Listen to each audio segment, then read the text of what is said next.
Live Radio. Go Live Radio. Go Live Radio.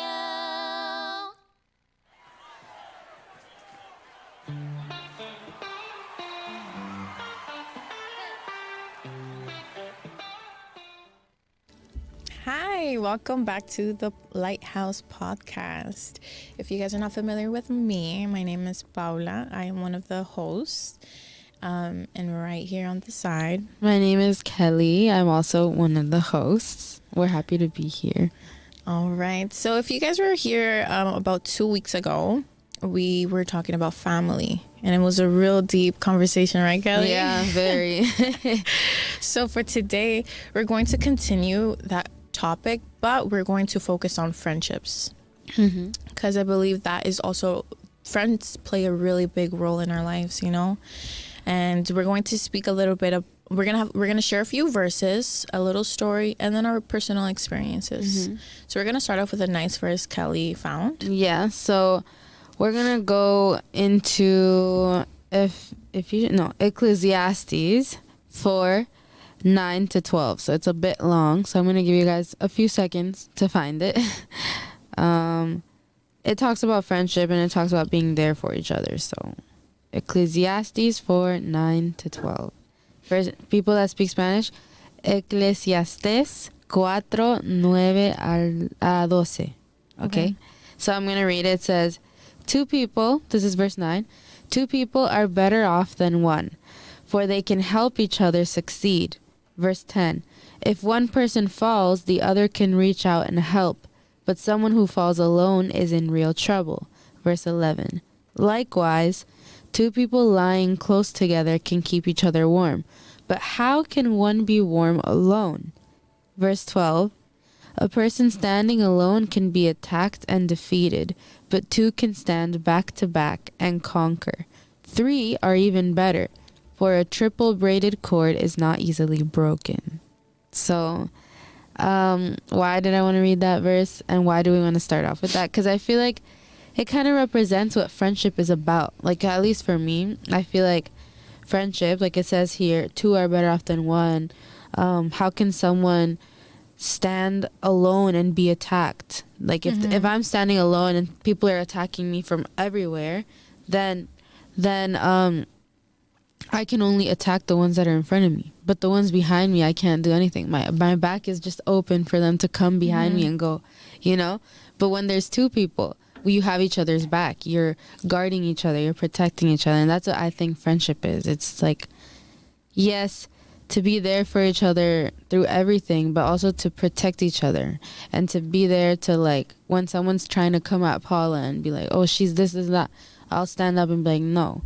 Maybe she made something, she made a mistake, but my job is to try and protect her according to what the Bible says. At least this is what I take from it. I don't know about you, Paula. So for me, the way I kind of like take this nice verse is first that we weren't meant to do this alone, as in like you just live your life alone. Yeah. We work, you live alone. You don't talk to people because people are weird or because people have hurt you, you know. I feel like God created us as a family, as in like we're supposed to actually be there for each other. And like he knew that we were going to disappoint each other, that we were going to hurt each other, that we were going to let each other down, probably cause who knows what in each other's life. But what is God? God is forgiveness. God is love. God is patience. So, you know, as a Christian, you would kind of apply that to friendships as well, because just how relationships are not perfect with friends, family, partners, it's the same thing with friends, you know, like we are all little humans going through our daily life, hurting each other. But, you know, the point is to grow and be there for each other, you know, like it's not always going to be rainbows and butterflies. There's going to be times where my friend might, you know, go through something harsh. She might like not talk to me as much. I might take that the wrong way and distance myself because she stopped talking to me.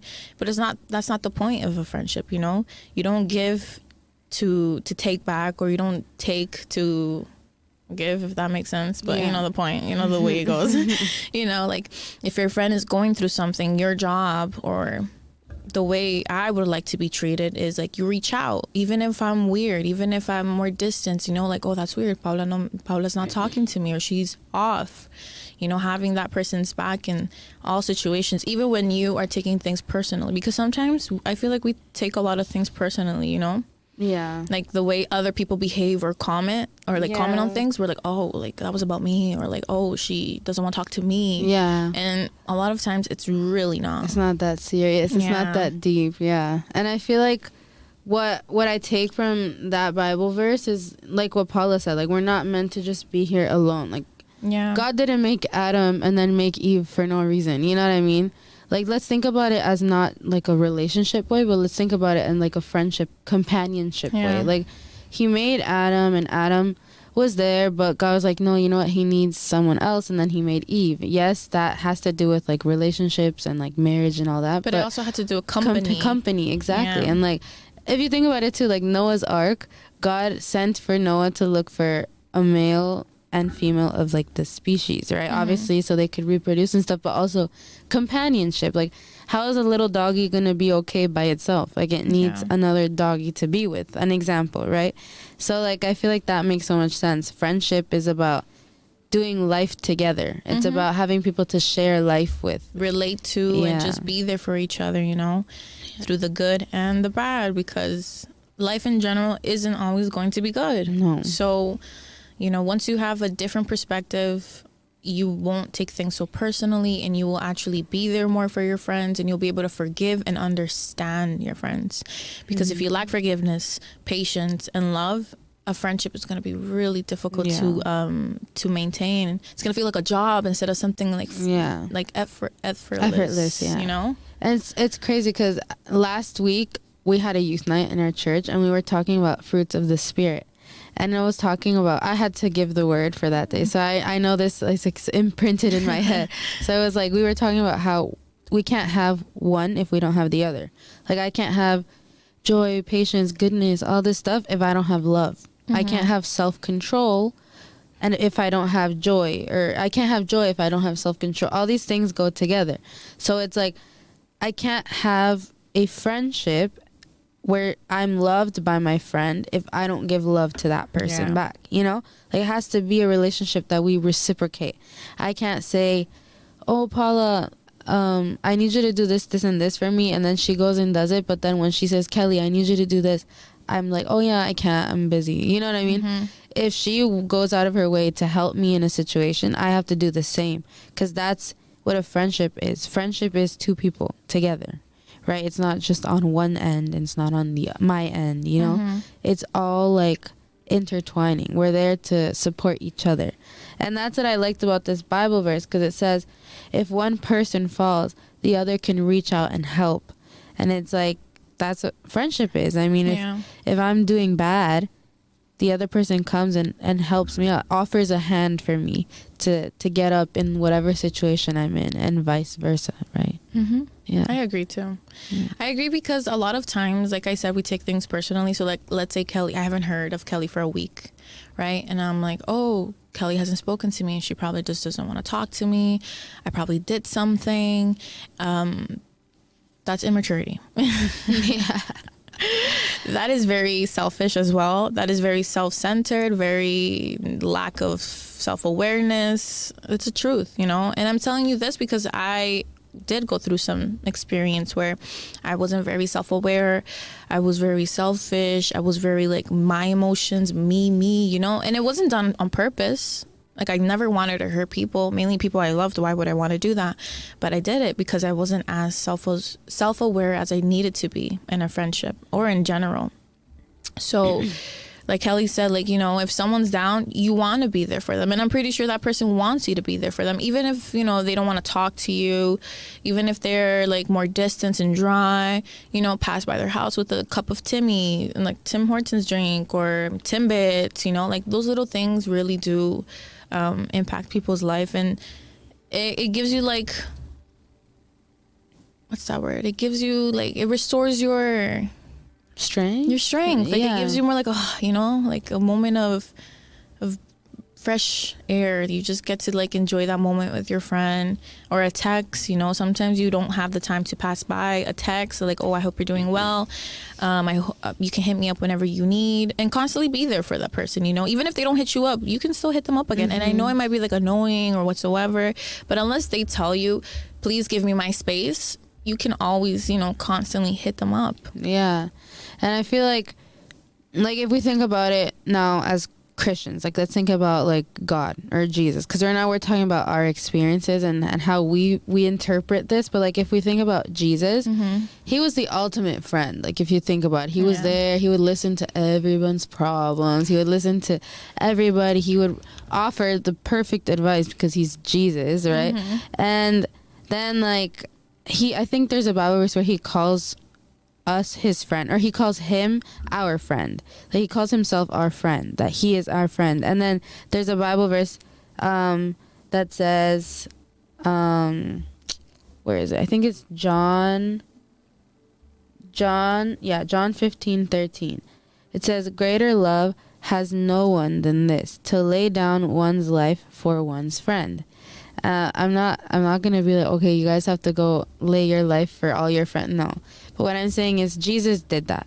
So it's kind of showing like Jesus is our friend. He has the ultimate act of friendship and love, that he laid his own life for us. Like he loves us so much that he did that to save us, to heal everything.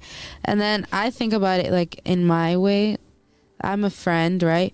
But obviously maybe I can't have the stomach to be like, okay, take my life for my friends, but I have to be able or willing to put myself out there for my friends, to be there for them in every single situation. Maybe not like if someone's coming and be like, you or him or whatever, but I have to have the depths of love for that person, that I will try my best and fight to push them forward and to help them get up and to help myself get up too, but put them first in a way. That's how I take it. Like showing true friendship is when you put somebody before your own needs, I guess you would say, because sometimes our needs are selfish, like Paula said.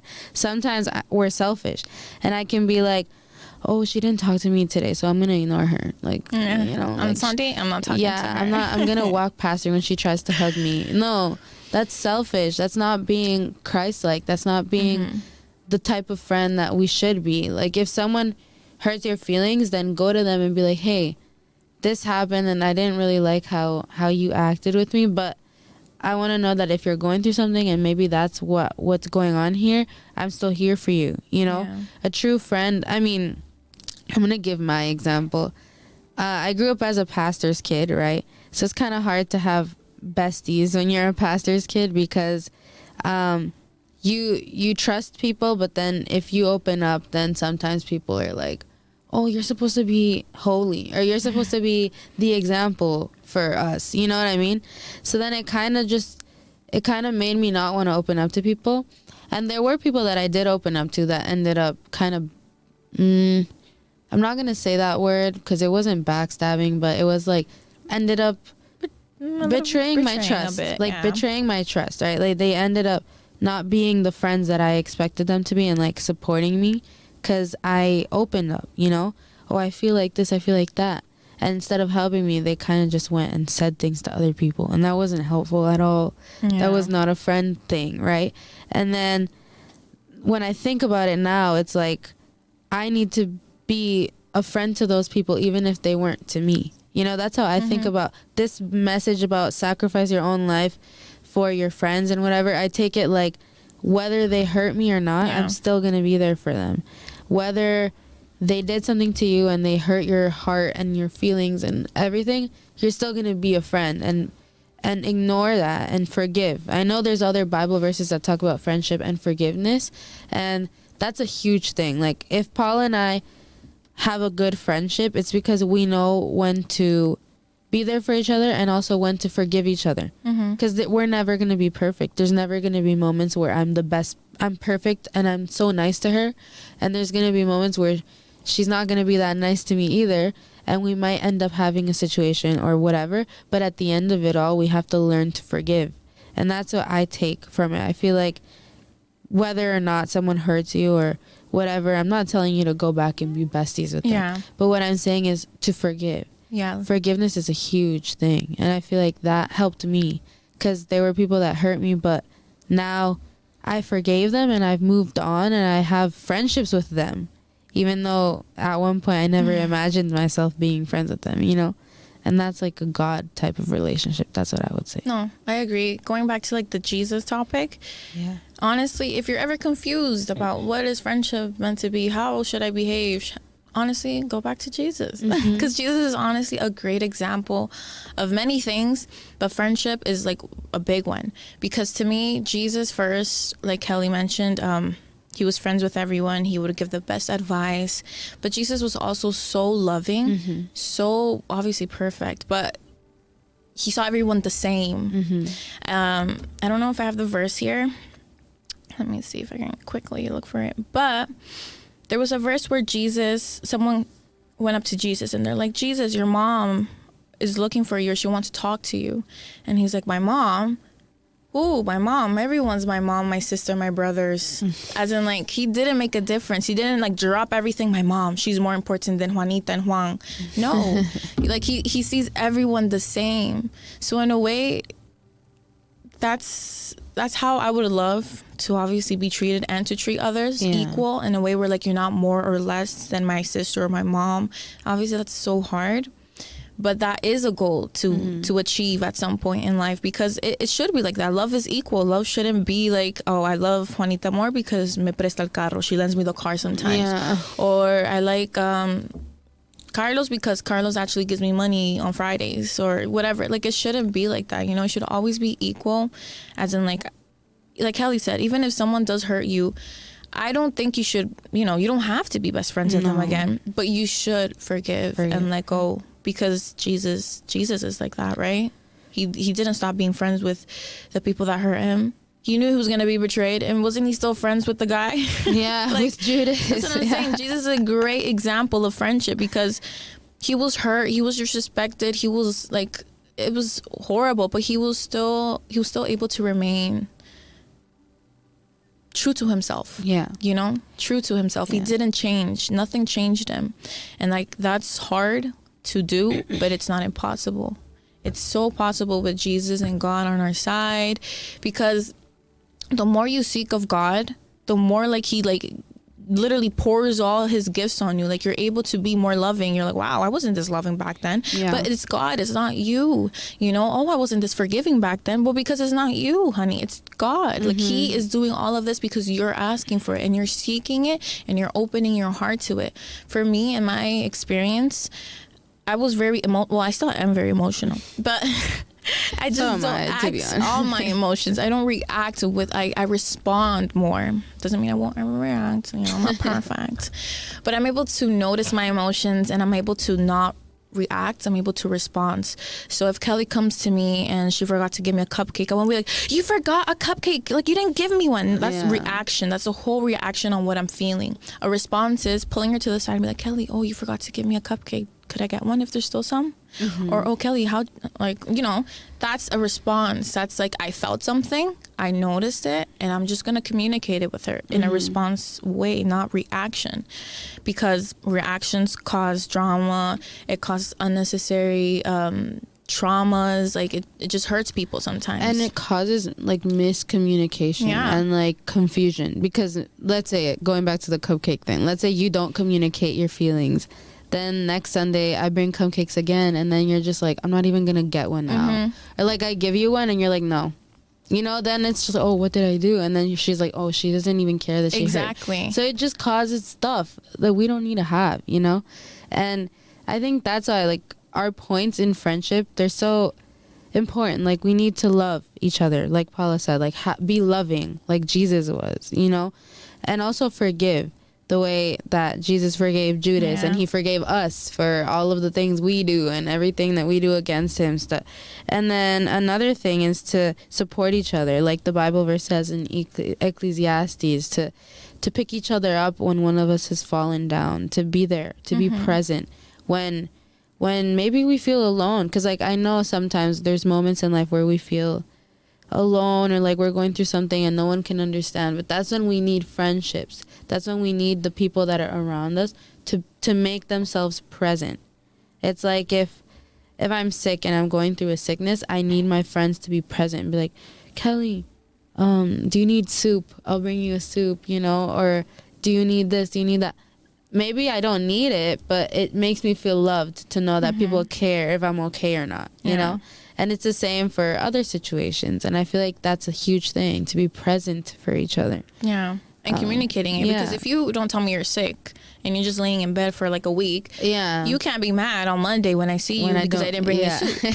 Like, you know, you have to be reasonable. You need to really grow and just be self-aware. That's what I tell myself and many people. As my friends, my sister, like, just try to be self-aware, because sometimes we do things without really noticing them. Like, I didn't pick up the cup, or I didn't open the door for the lady behind me, or I said something rude to my friend or my sister or my parent, you know, and I just didn't really notice it. You know, being self-aware is when you sit down, you view the patterns in your life, the way you act, the way you respond. And sometimes it's ugly. You don't want to really go that deep, right? Because it's like, ooh, I did that. Girl, when I tell you, when I found out I was not the best friend, you know, and I was like, who was I? I did not like that. I did not like the truth of that. I didn't. But it was necessary, because then I was able to grow. I was able to better my reactions, my response. I was able to just be a better friend. I might not be the bestest at the moment, but I know I'm not giving up. I'm still trying. I'm still willing to grow. I'm still willing to hear you and like take your advice. I'm still willing to, oh, Paula, you know, you didn't really like da-da-da-da-da. Oh, I'm sorry. You know, I'll try to do better next time. You know, be open to that, because we're humans. We're bound to like hurt each other. You know, it's always going to be like that. Family, boyfriends, girlfriends, friends. It's bound to happen. We're not perfect, but it's about being understanding and forgiving with one another, right? You know, you don't have to be a fool, because you don't want to be a fool either. Even the Lord says don't be a fool. Yeah. But be understanding and forgiving. And if you see something, a relationship, a friendship is not, you know, the best friendship, it's a little toxic, it's a little too much, give some space, give some time. Sometimes people stop being friends for a while and they become friends again. That's literally what happened with me too. That's what happened with me too. It's just, I think being true friends, being biblical friends, is also part of maturing. Yeah. Because I feel like a lot of times, like, when you don't really understand the Bible properly, or you don't really seek God that much, you can't be a good friend. If you don't seek God, you can't be a good friend. Like, based on what, a good human, a good person. Yeah. Exactly. So I feel like it's part of maturing, like realizing that you need to sit down and analyze yourself. That's part of maturing, I think, too. Like,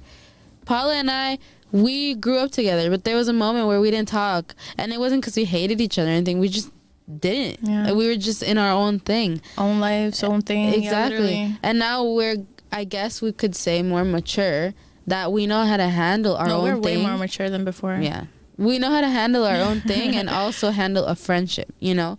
Like, I don't need to be on Paula, be like 24/7, hi, how are you? What are you doing? Because I feel like in high school sometimes we're like best friends, have to be texting all the time, have to be together all the time. Yeah. That's not how friendship works. That's being too clingy. That's being like desperate at one point. Like, I think we need to learn how to handle time, you know?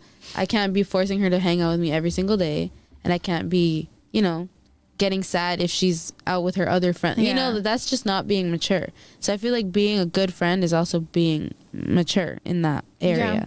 You have to just be willing to grow, you know, and willing to notice other people and the way they are. You know, like, if my friend is someone who doesn't like to be spoken to every day, I can't be mad at that. Yeah. If I'm a needy person, because I am, depends.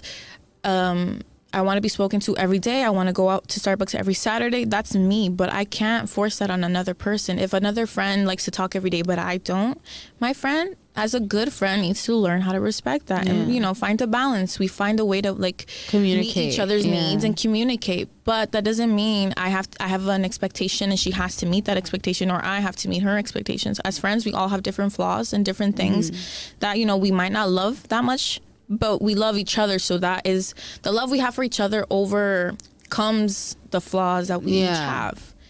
And I did want to mention a quick little verse before we finish here. Proverbs 17:17. A friend always... Actually, was it this one? Let me see. No, it was not that one. Sorry, guys. That was a good one, too, though. Search it up. You guys should search it up. Write it down. It's Proverbs 13:20.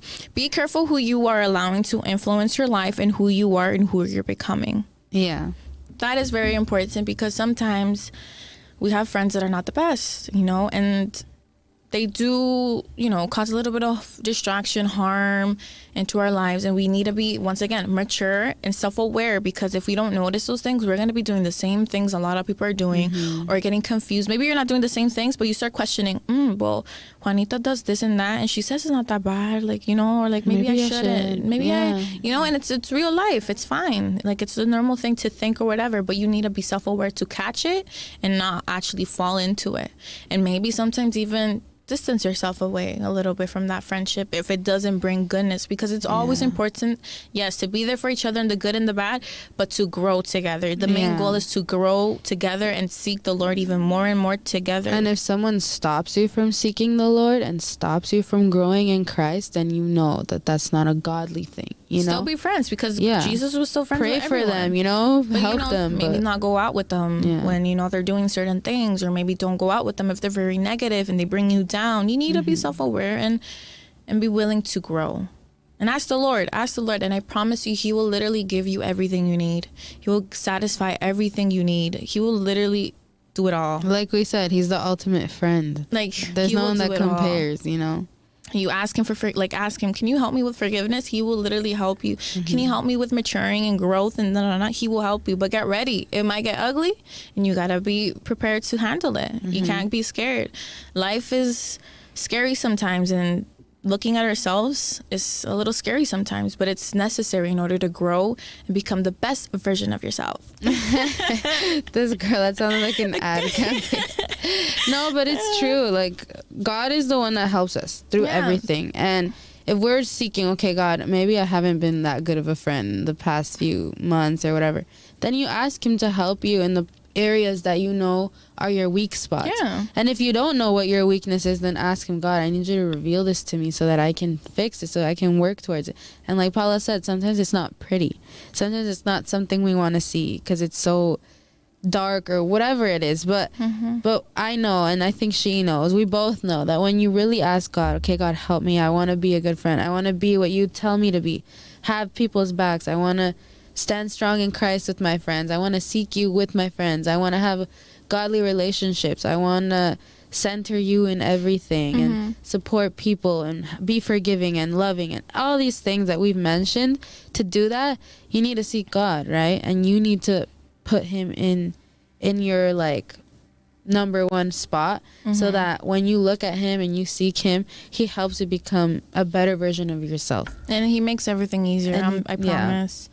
Sometimes when you do it on your own, you're literally battling yourself, others, the world. But when you do it, God, it's so much easier to just go through it. It's not just you against the world. It's us against the world. That's literally how it is when you're with God.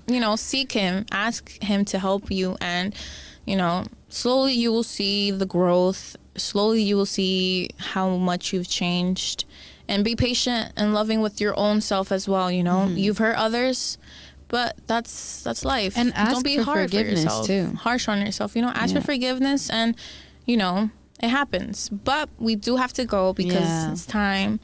Hopefully you guys come back in 2 weeks. I believe that will be June. Let's see. June 23rd. 23rd. Yes, 23rd. So Friday, 2 o'clock, sorry. And don't forget to follow us on the Lighthouse Podcast. Wait, on Instagram I think it's at the lighthouse.pod. I think. And Facebook is the Lighthouse Podcast. The Lighthouse Podcast. Yeah. All right, guys. Take care. Thank you guys for being with us. Much. And we're happy that you listened. And we're happy you guys are learning to be better friends. And share the live. Even if people weren't able to connect, it's still on the Facebook. So you guys are still able to rewatch it and share it with friends. Maybe if you have a friend who needs a little, send the video. So God bless you guys. Bye. We love y'all.